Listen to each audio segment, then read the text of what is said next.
a review and conceptual framework for integrating leadership into clinical practice. Conclusion. Outcomes of leadership. To briefly discuss the remaining part of the article, outcomes, of course, are critical to successful leadership.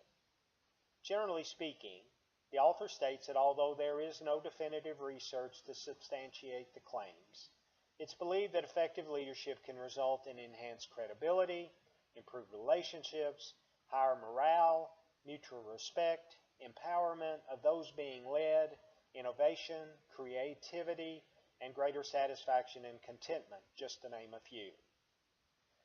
As important are the benefits to the patients from leaders who are effective and inspiring. The patients will draw strength from the effective leaders who are guiding the treatment and/or rehab plans.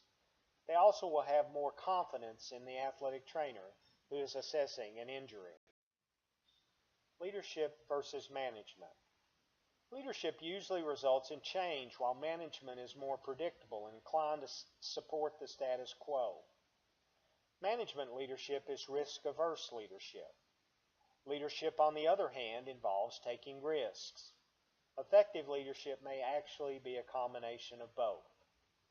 When I discuss rehab with our students, I always talk in terms of a, quote, trial and error, unquote, approach. I always say we want to advance in the program but not make any big mistakes. In the course of most rehabs, there will be a day when there will be an error. The most effective way to approach this, then, is to mitigate the risk with small, manageable steps. In leadership, I think it's inherent to take risks, but a good leader tries to minimize the outcomes of a misstep. This doesn't mean that I'm unwilling to take a big risk. It's just that when I do, I want to make sure I am prepared for what might come from the decision. Needless to say, suing the federal government was very risky, and even though it didn't turn out the way we wanted, we achieved what I had hoped we would. A good leader always has to know when to retreat.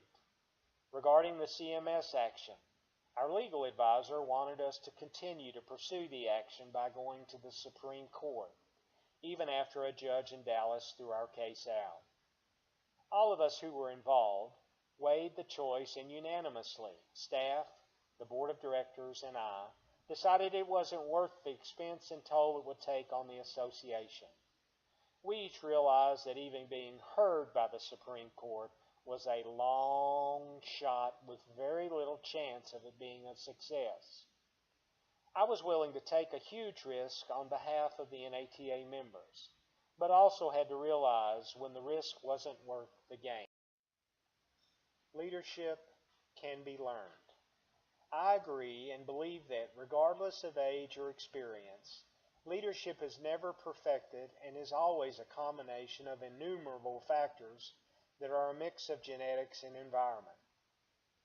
As you read and study the leadership theories, bear in mind what approach is most comfortable to you, but equally important, consider the theory or theories that you are least comfortable with. It is by considering both questions that you can arrive at the right mix for you, as well as the wrong mix. With whatever combination on which you land, use it as you construct your mentoring plan. The fun part of exercises like these is that you are free to build your own mentoring plan in which the only right answer is the one with which you feel most comfortable. Balance what you believe will provide the best leadership for those who count on you to be an effective mentor. Now on to the theories and have some fun.